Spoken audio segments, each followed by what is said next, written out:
Hello students. पिछले video में हम लोगों ने रेट लॉ पढ़ा, रेट ऑफ रिएक्शन पढ़ा, ऑर्डर पढ़ा और मॉलिक्यूलरिटी पढ़ा। इस वीडियो में हम लोग रेट ऑफ रिएक्शन को डिफरेंशियल और इंटीग्रल इक्वेशन में लिखने की कोशिश करेंगे। तो बहुत सिंपल है डिफरेंशियल इक्वेशन और इंटीग्रल इक्वेशन को लिखना। मैं इस वीडियो में आप लोगों को इंटीग्रेशन करके भी बताऊंगा, बट जो बायो के स्टूडेंट्स हैं वो अगर इस इंटीग्रेशन को ड्रॉप भी कर देंगे तो वो केवल और केवल फॉर्मूला को याद रखें, उनके लिए काफ़ी होगा।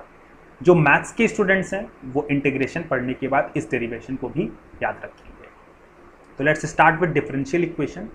तो आपके सामने जीरोथ ऑर्डर, फर्स्ट ऑर्डर और nth ऑर्डर की मैं इक्वेशन लिखने की कोशिश करूँगा।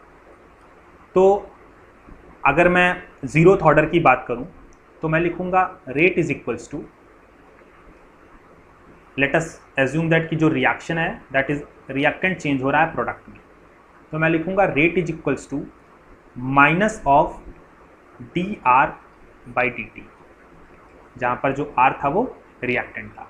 माइनस का साइन क्यों? क्योंकि ये खत्म हो रहा है, और ख़त्म हो रहा है तो फाइनल माइनस इनिशियल जो होगा वो निगेटिव आएगा, और उस निगेटिव को पॉजिटिव में कन्वर्ट करने के लिए मैंने एक एक्स्ट्रा निगेटिव का साइन मल्टीप्लाई कर रखा है। और अगर मैं इस रेट की बात करूं तो रेट जो होगा ये इक्वल होगा माइनस ऑफ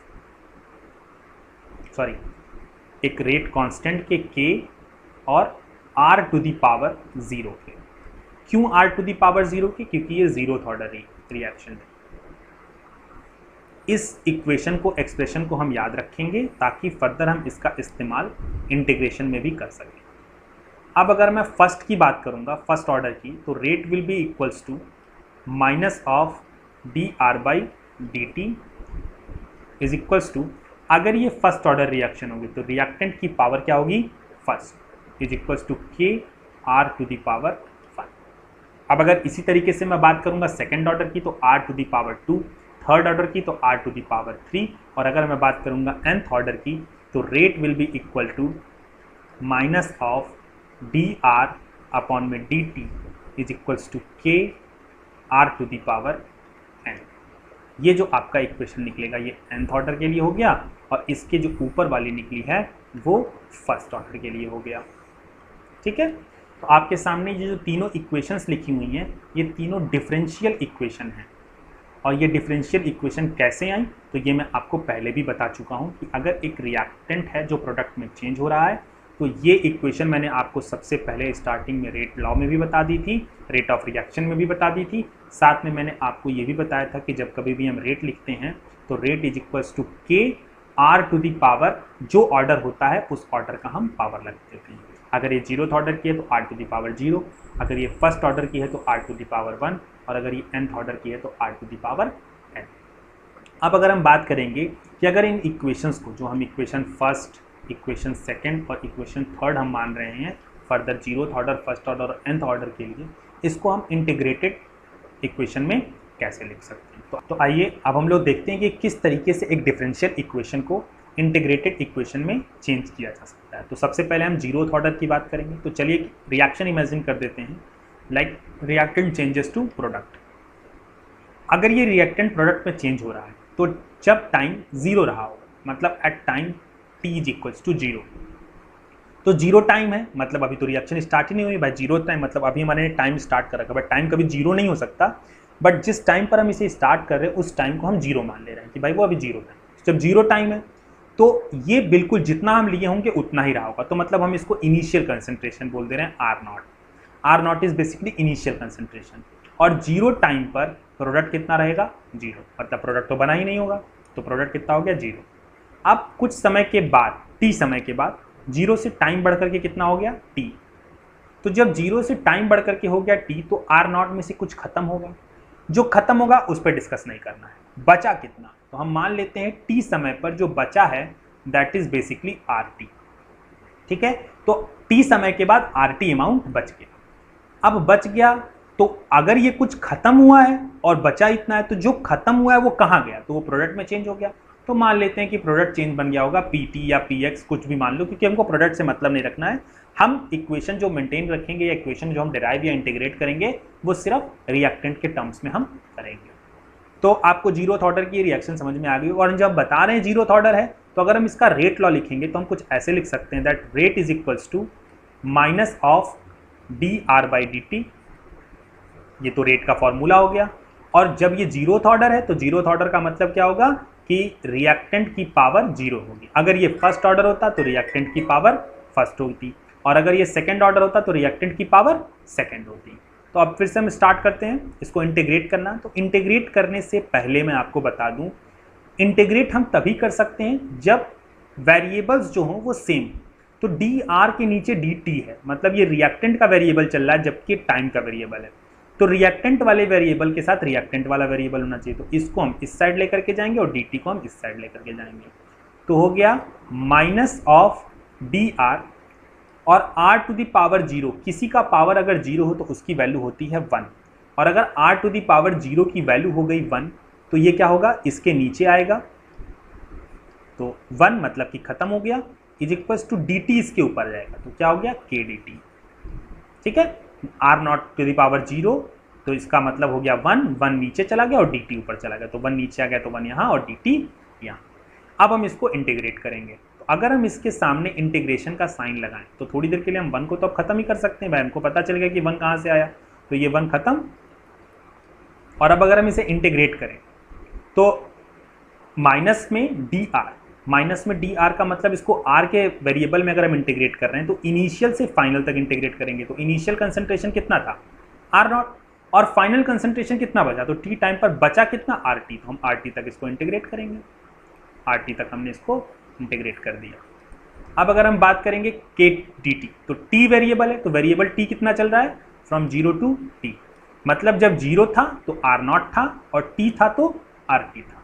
अब अगर हम इसको और डेरिवेट करें तो जैसे डी एक्स का जो इंटीग्रेशन होता है that will be equals to x, और जो डी टी का इंटीग्रेशन होता है that will be equals to t. तो डी आर का जो इंटीग्रेशन, डी एक्स का इंटीग्रेशन एक्स, तो डी आर का इंटीग्रेशन आर, तो हम लिखेंगे आर फ्रॉम आर नॉट इसकी lower limit to are t इसकी higher limit is equals to k, तो कांस्टेंट था तो बाहर आ गया, डी टी का इंटीग्रेशन होगा टी और इसकी लोअर लिमिट होगी 0 टू टी। अब अगर हम इसकी लिमिट को पुट करें तो आर टी यहाँ आएगा और आर नॉट यहाँ आएगा, तो हम लिखेंगे आर टी माइनस में आर नॉट, मतलब फाइनल कंसंट्रेशन माइनस में initial concentration will be equals to के टी माइनस जीरो।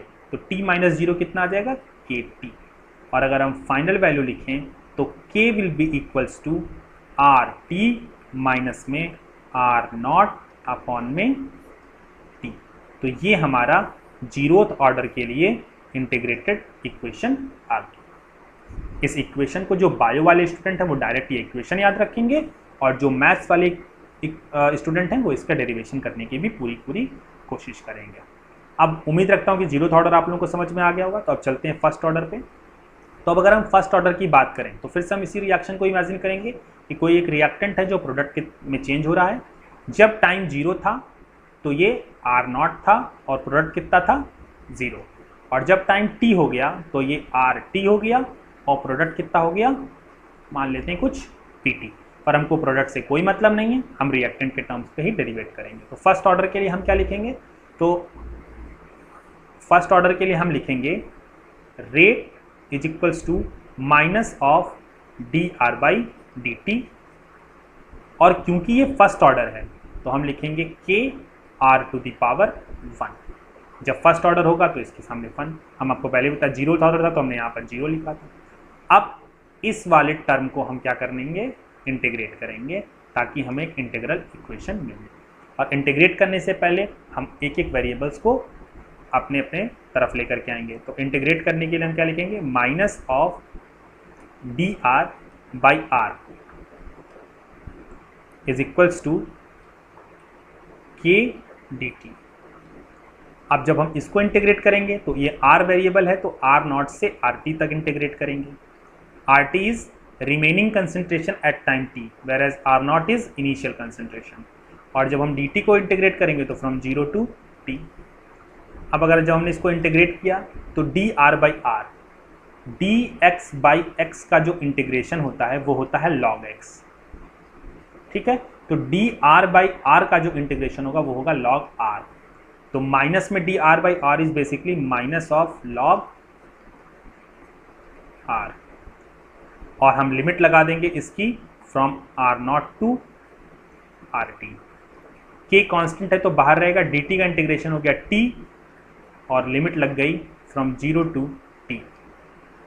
अब हम इस वैल्यूज को यहाँ पर पुट करेंगे तो आएगा minus of log R T minus of,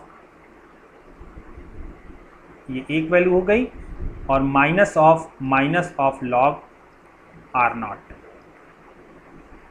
ठीक है। तो मतलब इस टर्म को एक इनिशियल टर्म और एक final term is equals to के T minus 0 is basically t. अब हम थोड़ा सा और आगे जाएं, जब हम इन दोनों को सब्ट्रैक्ट करेंगे तो क्या आएगा भाई, माइनस माइनस प्लस हो गया, तो हम लिख सकते हैं log आर नॉट माइनस में log R T will be equals to के टी, ठीक है। आप एक चीज़ और ध्यान रखिएगा, क्योंकि हमने यहाँ पर डायरेक्टली जो इंटीग्रेट किया था तो यहाँ पर log का जो बेस होगा वो e होगा। अब अगर हम इसके आगे फिर से फर्दर डिस्कस करें तो log m minus log n, तो log m minus log n का जो फॉर्मूला होता है that is nothing but log m by n। तो हम इसको लिख सकते हैं log e, log base e r not upon में r T will be equals to के टी, ठीक है। अब फर्दर अगर हम इसको log बेस e है और log बेस e का हम कैलकुलेशन नहीं करना जानते हैं, ये एक नेचुरल लॉग होता है, नेचुरल लॉग के टेबल से लगाते हैं, हम जो बेसिकली करते हैं वो log बेस 10 को करते हैं। तो log बेस e को log बेस 10 में कन्वर्ट करने के लिए हम 2.303 का मल्टीप्लाई करते हैं। तो हमने क्या कर दिया, हम इसको फिर से अगर हम री इवेल्युएट करेंगे that will be equals to 2.303 log, अब e की जगह पर क्या हो गया 10 R not by R T, ठीक है, विल बी इक्वल्स टू के टी। तो अब जो नई इक्वेशन बन करके आएगी वो आएगी k is equals to 1 by T, मतलब t को हम इधर लेकर के आए तो 1 by T multiplied by 2.303 log R not by R T.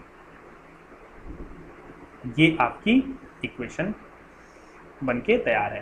ध्यान रखिएगा यहाँ पर जो t है वो आप किसी भी यूनिट में रखें, सेकंड में रखें, मिनट में रखें, पर आर नॉट जो है वो इनिशियल कंसंट्रेशन है और जो आर टी है वो हमारा फाइनल कंसंट्रेशन, रिमेनिंग कंसंट्रेशन है, बचा हुआ कंसंट्रेशन है, खत्म हुआ कंसंट्रेशन नहीं है। मैं बार बार बता रहा हूँ क्योंकि ये न्यूमेरिकल्स पे बहुत काम आएगा।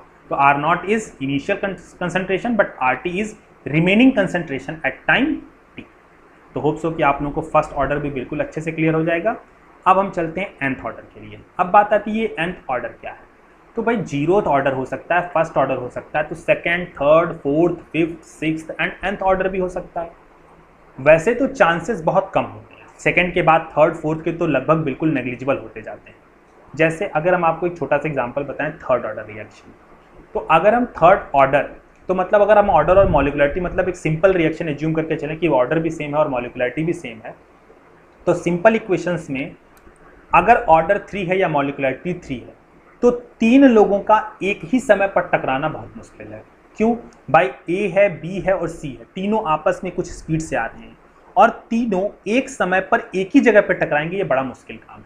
दो तो हमेशा जब भी टकराएंगे तो एक समय पर एक ही साथ टकराएंगे, ठीक है, और एक ही जगह पर टकराएंगे। लेकिन अगर 3 लोग टकरा रहे हैं तो 3 लोग में से हो सकता है ए और बी पहले टकरा जाएं, सी बाद में टकराने जाए, या बी और सी पहले टकरा जाए, ए बाद में टकराने जाए। तो इस तरीके की पॉसिबिलिटीज हो सकती हैं। अगर हम कहते हैं ऑर्डर 4, तो 4 मतलब अब 4 लोग आपस में आकर के टकरा रहे हैं। मैं बात कर रहा हूँ सिंपल इक्वेशंस की, जब ऑर्डर और मॉलिक्युलरिटी सेम है।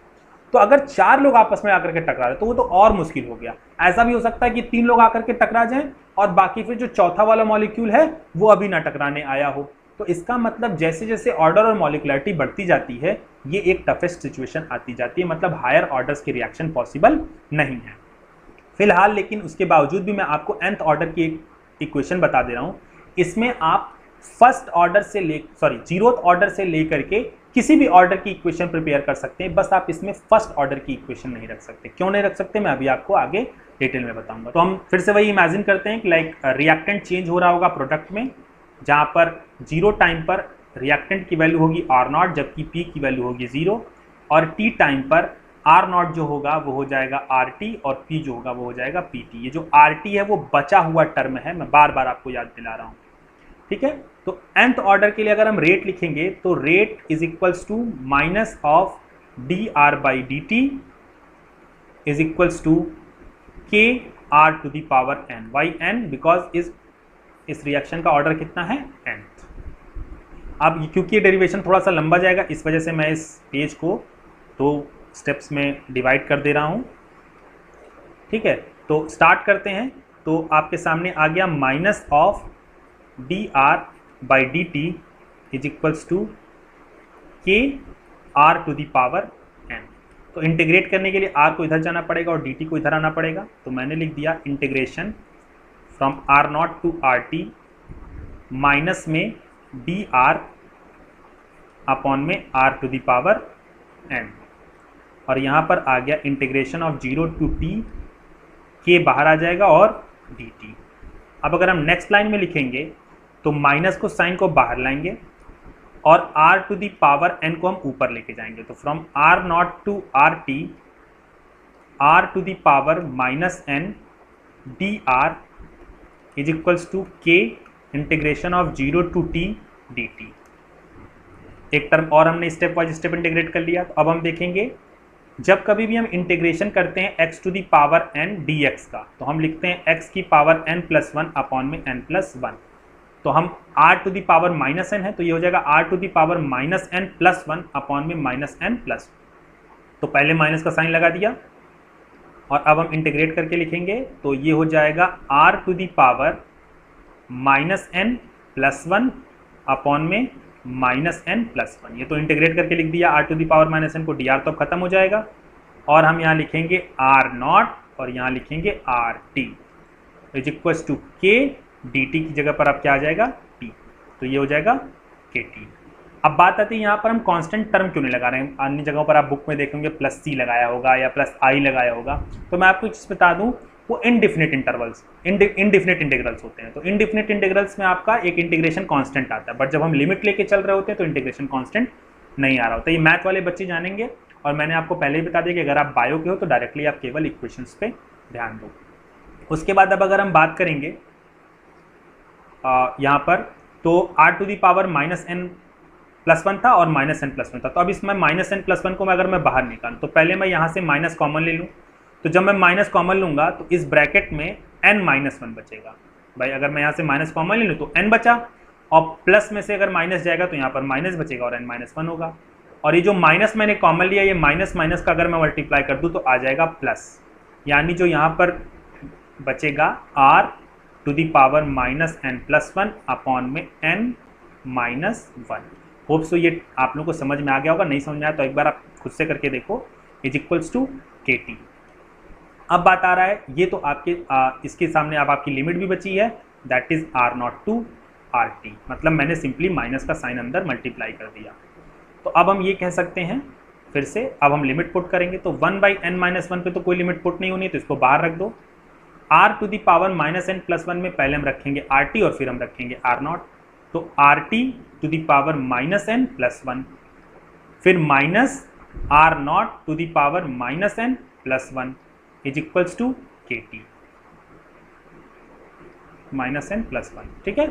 अब अगर हम फिर से देखें तो 1 अपॉन में n माइनस 1, और जब पावर माइनस में होता है तो जब हम इसको नीचे लाते हैं तो ये पावर प्लस में हो जाता है। तो हम एक ब्रैकेट बना रहे हैं और हम लिख दे रहे हैं 1 अपॉन में RT।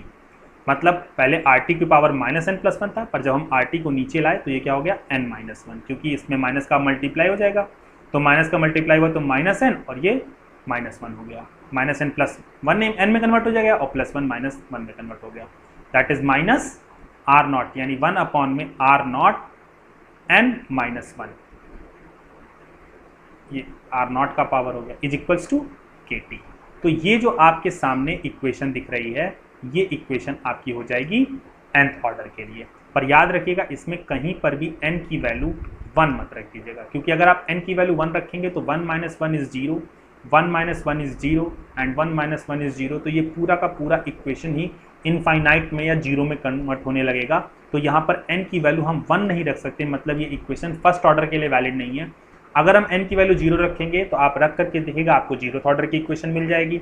अगर आप n की जगह पर 2 रखोगे तो आपको सेकंड ऑर्डर की इक्वेशन मिल जाएगी, n की जगह पर 3 रखोगे तो आपको थर्ड ऑर्डर की इक्वेशन मिल जाएगी, और जो भी इक्वेशंस मिलेंगी वो इंटीग्रेटेड इक्वेशंस मिलेंगी। तो होप सो कि आप सभी लोगों को डिफरेंशियल इक्वेशन और इंटीग्रेटेड इक्वेशन बहुत अच्छे से समझ में आ गया होगा। मैंने आपको डेरिवेशन करके भी दिखा दिया है। जब मैं आपको न्यूमेरिकल्स बताऊंगा तो मैं डायरेक्टली इन इक्वेशंस का इस्तेमाल करके न्यूमेरिकल्स एक्सप्लेन करना स्टार्ट कर दूंगा। तब तक के लिए बाय बाय स्टूडेंट्स।